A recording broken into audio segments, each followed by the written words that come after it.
Welcome to Central Vietnam. I'm going to be here for the next 5 days, going to Hue, Da Nang and Ho An. So, going to take you along with me and show you some of the things to do and what it's like traveling through Central Vietnam. Let's go. And in this video, we'll be in Hue City, showing you some of the best things to do and talking about why it's one of the most underrated cities to visit in Vietnam. We arrived in Hue from Hanoi, only about an hour's flight away. We arrived in the morning and immediately headed to the Tu Hieu Pagoda, and this was actually the pagoda of Thich Nhat Hanh, who, if you don't know, was a monk, author, and peace activist who was a large part of bringing mindfulness practices and meditation to the West. And this is where he trained as a young man and then returned a few years ago for the last few years of his life before he passed away here. This is a really special place. It felt so peaceful. You're able to walk around the lake where monks do walking meditations. And we actually went on a tour, which I typically don't like to do. I like to do my own thing, but this was actually a really amazing one. We had a really great guide whose name was Min. He told us a lot about the place and was a Buddhist himself, so he actually shared a lot of his practices, which was really nice to hear about. And then after visiting the pagoda, we headed to a lunch where we had a really great meal with shrimp and bamboo shoots. We even had a foot bath, and they showed us how to make sesame candy, which is actually one of my favorite snacks, so it was really cool to see how they make it. After lunch, we headed to another pagoda where we actually got to sit down with a monk at this pagoda, which is one of the benefits of doing a tour like this, because if you just go to the pagoda yourself, you can't go and meet the monks. We got to meet this really nice young monk who I believe had been an engineer or worked in the corporate world before, and then he decided to become a monk. And he actually spoke English really well, and he told us a really great story about compassion, and even gave me some great advice about running Ninja Teacher, our English teacher training company, because some of my Vietnamese team members said I should go to a pagoda to get some good luck for the year. So I asked him about that, and he just gave some advice about how everything starts with yourself, how you should do good, train your mind, be kind, but also take time for yourself. In the evening, we got an amazing meal with a whole lot of different foods that are famous in Hue. For example, bun beo, which are these round, glutinous rice cake type things. Un bo Hue, which is the famous noodle soup, which comes from Hue. And it's just really, really good when you get it in Hue. And if you do want to go out a bit in the evening, there is a party street in Hue. But like everything else in Hue, it is very relaxed and laid back. Definitely not as bustling as some of the spots in Hanoi or Ho Chi Minh City, but you can check that out if you want to go out for a little bit. We stayed in the Hue Riverside Villa, which was really nice. Morning. Good morning. The staff there was great, really good location and right on the river. And the next day we took a boat ride down the Perfume River on this cool dragon boat. Went under a new bridge they're building in Hue. And I think this is one of the best parts about Hue, is just how laid back a city it is, how relaxing it is. Just going down the river on this boat, seeing the city.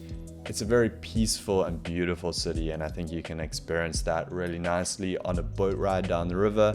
And even just wandering around the city itself. It's one of the most laid-back cities in Vietnam, I would say, at least among the more popular ones that tourists go to. So it's a great city to visit if you want to go to a city that's a bit more laid back, but has really great history and culture that you can experience too. We got dropped off at the Tien Mu Pagoda, which is a really beautiful pagoda complex with this 7-story pagoda, beautiful gardens and ponds. One of the prettiest pagodas I've been to, really. And it's interesting because a lot of these pagodas are Buddhist pagodas, but only about 15% of the population in Vietnam identifies as Buddhist, with the vast majority of the population being non-religious. However, that doesn't really tell the whole story because almost all Vietnamese have an altar in their homes where they pay respects to their ancestors, and many also pray to different deities like the Goddess of Mercy Wan Am and many others.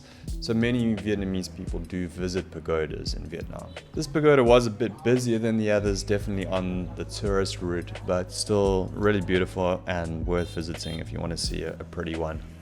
And then of course we had to visit the Hue Imperial City. The Imperial City is huge. It almost takes up a large portion of the actual city because it's so big.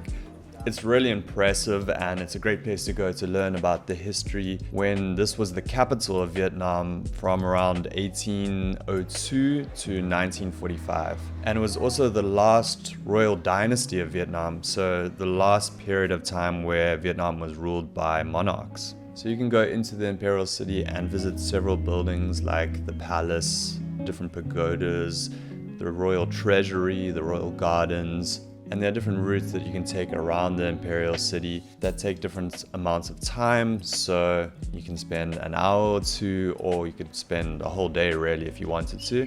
I'd recommend at least a couple of hours to be able to see all the main sites. And you can do an audio tour guide, which is quite nice. You can stop off at each place and then play the audio to learn a bit more about the history. This is Emperor Khai Dinh. It's the last emperor of Vietnam. Yep, that guy in the suit, right behind him, French, literally looking over his shoulder. And overall, I think Hue is quite an underrated destination, especially as I mentioned, if you like something a bit more relaxed, laid back. It's a beautiful city with a lot of culture, and it doesn't attract the same crowds as Hoi An, for example. As you'll see in an upcoming video, Hoi An is beautiful, but it can get very packed with tourists. So in a lot of ways, I think Hue is a city that is really peaceful, that people expect to get when they go to Hoi An, but actually you can find a bit more of that in Hue than in Hoi An, in my experience. And you can take an amazing train ride from Hue to Da Nang and Hoi An, which is only about 4 hours, which is actually the topic of the next video, the most beautiful train ride in Vietnam. So check out that video once it's released. A few years ago, I took another trip to Hue where I also went to the abandoned water park and the tombs of the last emperors, which is also really interesting, so you can watch that video too if you like. And if you'd like to learn more about actually moving to Vietnam and teaching English here, you can download a free copy of our startup guide.